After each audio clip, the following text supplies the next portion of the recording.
de vous retrouver encore une fois. Nous sommes dans une période et une fin de semaine extraordinaire. Le 28 mai, donc dimanche, c'est la fête de la Pentecôte. Et c'est une saison merveilleuse.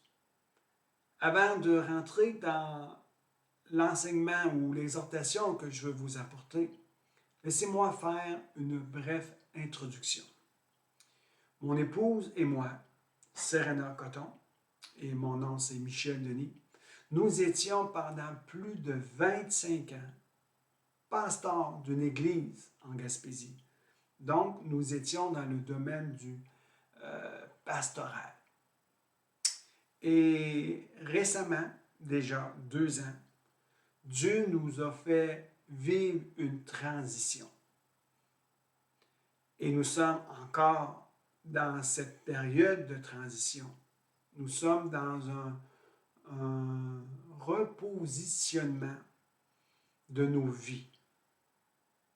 Je ne veux pas vous parler de repositionnement ministériel, car la chose la plus importante pour le Seigneur, ce ne sont pas nos ministères ou nos titres ou notre renommée, mais ce qui est le plus important pour notre Seigneur et notre Père, c'est notre cœur qui lui appartient à 100%. Donc Dieu est en train de repositionner nos vies en sa présence. Des vies dans la présence de Dieu, c'est la chose la plus importante. Par la suite, vient l'œuvre, le ministère à accomplir de façon à donner gloire à Jésus-Christ. Alors, nous sommes encore dans cette période de transition. Mais pourquoi je vous parle de cette manière? Parce que je veux vous parler d'une transition, d'un appel, d'une invitation. Un appel est lancé, une invitation est relâchée. Et notre réponse ne doit pas tarder. Et avec empressement, nous devons répondre, nous voici. C'est le but de mon exhortation ce soir. Je vous ai parlé brièvement de notre transition. Nous vivons tous et chacun des moments de nouvelles saisons dans nos vies. Nous sommes appelés à progresser dans notre vie, à rentrer dans une maturité, dans une plus grande profondeur avec notre Seigneur. La nature nous enseigne ceci. Lorsque la création cesse de grandir, elle finit par se flétrir, de perdre son éclat. Dès que quelqu'un cesse de croître, la mort l'appelle vers l'arrière. Soit que l'on progresse dans notre vie, ou soit qu'on régresse. On ne fait pas de surplace. Ça n'existe pas. Oui, pour un temps, nous pouvons rester sur place pour un certain temps, indécis. Mais tôt ou tard, si tu ne t'engages pas à te responsabiliser et à continuer à marcher vers l'avant, tu finiras par prendre du recul et régresser. Alors, il y a des invitations, il y a des temps, il y a des saisons dans nos vies qui nous appellent à expérimenter des transitions, à expérimenter de nouvelles saisons, à expérimenter des nouveaux défis à relever. Un appel est lancé, une invitation est relâchée. Et notre réponse ne doit pas tarder.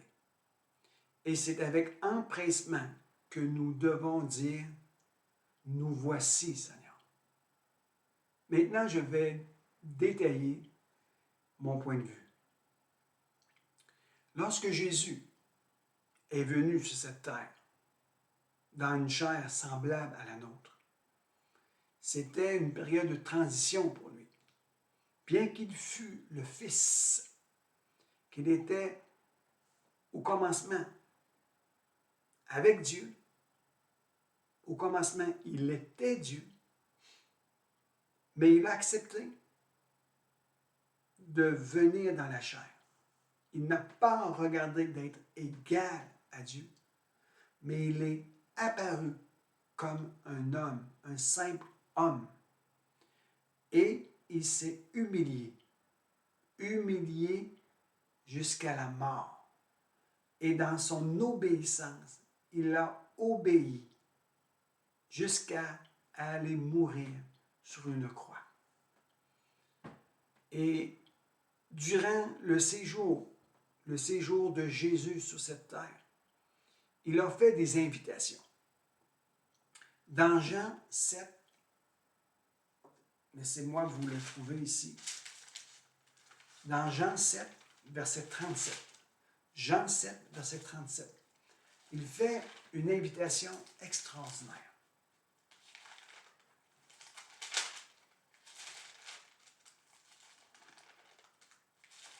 Je n'avais pas préparé cette référence. Voici, Jean 7, verset 37. Le dernier jour, le grand jour de la fête, Jésus, debout, s'écria, « Si quelqu'un a soif, qu'il vienne à moi et qu'il boive. Celui qui croit en moi, des fleuves d'eau vive couleront de son sein, comme dit l'Écriture. » Verset 39. Il dit cela de l'Esprit qu'allaient recevoir ceux qui croiraient en lui, car l'Esprit n'était pas encore donné, parce que Jésus n'avait pas encore été glorifié. Nous voyons ici une invitation. Un appel est lancé. Jésus dit, venez à moi. Vous qui avez soif, venez à moi. Et je vous donnerai à boire. Et ce que je vais vous donner, ça va avoir comme résultat des fleuves d'eau vive couleront de ton sein. Et il parla à propos du Saint-Esprit qu'il allait recevoir. Mais Jésus, tout d'abord, devait être glorifié. Et de quelle manière Jésus a-t-il été glorifié? Ou par quel moyen Jésus devait rentrer dans sa gloire? Je vais vous lire un autre texte ici. Luc 24, au verset 24. Luc 24, au verset 24. Ça dit ceci. Quelques-uns qui étaient avec nous sont allés au tombeau et ils ont trouvé les choses tout comme les femmes l'avaient dit. Mais lui, en parlant de Jésus, ils ne l'ont pas vu. Au verset 25. Alors Jésus leur dit, « Hommes sans intelligence et dont le cœur est lent à croire tout ce qu'ont dit les prophètes. Le Christ ne devait-il pas souffrir de la sorte et entrer dans sa gloire? » Souffrir de la sorte parle des 12 dernières heures de sa vie, qui est la passion de Christ, qui est de capturer dans le jardin, amener devant le Saint-Drin, condamné injustement, flagellé, humilié, dû porter sa croix sur le chemin de Golgotha jusqu'au mont du Calvaire et être crucifié injustement. De sa mort sur la croix, il a été enseveli dans un tombeau neuf. Et ne fallait-il pas qu'il souffre de la sorte avant de rentrer dans sa gloire? Et c'était une transition. Jésus a connu une transition. Il a accepté volontairement l'appel de son Père d'être offert comme victime expiatoire pour le rançon de plusieurs. Jésus a dit oui. Et il est passé par la mort, par la souffrance, par la mort, et le matin où il fut ressuscité. La parole de Dieu nous enseigne que Christ, ressuscité d'entre les morts, a été glorifié. Son corps a été complètement ressuscité et il était glorifié. Le matin même, il est monté vers le sanctuaire céleste. Il a traversé le tabernacle divin céleste et il a présenté son sang. Je vais vous lire la référence, ça va être plus simple comme cela. Hébreux 9 au verset 11. Mais Christ est venu comme souverain sacrificateur des biens à venir. Il a traversé le tabernacle plus grand et plus parfait qui n'est pas construit par la main de l'homme, c'est-à-dire qu'il n'est pas de cette création. Et il est entré une fois pour toutes dans le sanctuaire, dans le sanctuaire céleste, non avec le sang des boucs et des veaux, mais avec son propre sang. C'est ainsi qu'il nous a obtenu une rédemption éternelle. Jésus le matin de sa résurrection, il a pris son sang. La Bible dit que c'est par l'Esprit qu'il a offert son sang sur le propitiatoire pour le pardon des péchés. Après cela, il a apparu pendant 40 jours parmi ses disciples, leur renouvelant l'invitation, pour renouveler l'appel. Dans Luc 24, verset 49.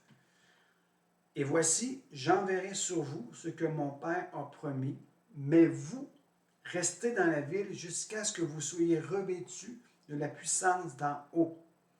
Jésus, dans sa chair, avant d'être glorifié, il leur avait fait la promesse qu'un autre consolateur viendra. Et lorsqu'il fut ressuscité, il est apparu encore vers eux. Et cette fois-ci, il était glorifié. Dans son corps glorifié, il a renouvelé cette invitation. Dans Acte 1, je lis Acte 1 ici. Théophile, j'ai parlé dans mon premier livre de tout ce que Jésus a commencé de faire et d'enseigner dès le commencement, jusqu'au jour où il fut enlevé au ciel, après avoir donné ses ordres par le Saint-Esprit aux apôtres qu'il avait choisis. Après qu'il eut souffert, il leur apparut vivant. Il leur a donné plusieurs preuves, se montrant à eux pendant 40 jours et parlant des choses concernant le royaume de Dieu. Comme il se trouvait avec eux, il leur recommanda de ne pas s'éloigner de Jérusalem, mais d'attendre ce que le Père avait promis. Ce que je vous ai annoncé, leur dit-il, car Jean a baptisé d'eau, mais vous, dans peu de jours, vous serez baptisés du Saint-Esprit. Un appel est lancé. Une invitation est relâchée. Et nous devons y répondre avec empressement et lui dire, nous voici.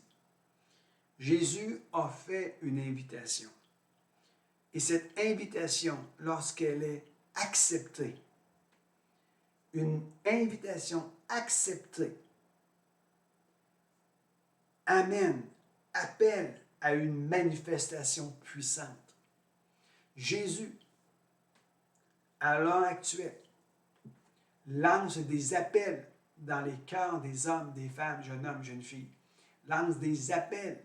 Je t'appelle à venir dans un lieu de rencontre, là où je veux te rencontrer et te donner ma puissance de résurrection sur ta vie. La puissance de la résurrection est le Saint-Esprit en action. La puissance de la résurrection, c'est la puissance du Saint-Esprit en action survenant sur toi. 500 disciples ont reçu l'apparition de Jésus-Christ glorifié. Et je me dis en moi-même que les 500 ont reçu la même invitation. 120 ont répondu. 120 ont été dans le lieu de rencontre. Et le lieu de rencontre est devenu le lieu de la visitation permanente. Le lieu de rencontre est devenu un lieu de visitation. Et la visitation qui a transcendé les temps est devenue une visitation permanente sur eux. Le Saint-Esprit survenant sur eux. Et la Bible m'enseigne que le Saint-Esprit n'est jamais reparti. Il est demeuré avec eux. L'adresse du Saint-Esprit, c'est toi. L'adresse du Saint-Esprit, c'est moi. Lorsque nous allons dans le lieu de rencontre, là où Jésus nous appelle à aller et que nous attendons dans la foi et dans un ardent désir, et que le Saint-Esprit vient nous toucher, il ne repart plus. Il fait sa demeure, sa résidence en nous et sur nous. Alors, je vous invite maintenant à reconsidérer lorsque Dieu vous parle dans vos cœurs, lorsque le Saint-Esprit vous appelle à aller le rencontrer, lorsque le Saint-Esprit vous appelle à un lieu de rencontre, vas-y, empresse-toi d'y répondre, car il y a en réserve pour toi la puissance du ressuscité à te transmettre. Lorsque tu acceptes l'invitation d'un lieu de rencontre, Jésus te communiquera la puissance de sa résurrection. Le Saint-Esprit en action sur toi. Ce que nous appelons la Pentecôte. Nous avons besoin d'expérimenter encore aujourd'hui la puissance de cette invitation de aller dans notre lieu de rencontre avec le Seigneur Jésus-Christ. Que ce soit personnel ou que ce soit corporativement, nous sommes appelés à y répondre. Et que la grâce de Dieu nous amène les uns envers les autres dans ce lieu de rencontre pour revivre et renouveler la puissance du Saint-Esprit sur nos vies. Et par nos vies, Jésus peut se glorifier aujourd'hui. Soyez bénis, que la grâce de Dieu vous accompagne et bonne fin de la Pentecôte.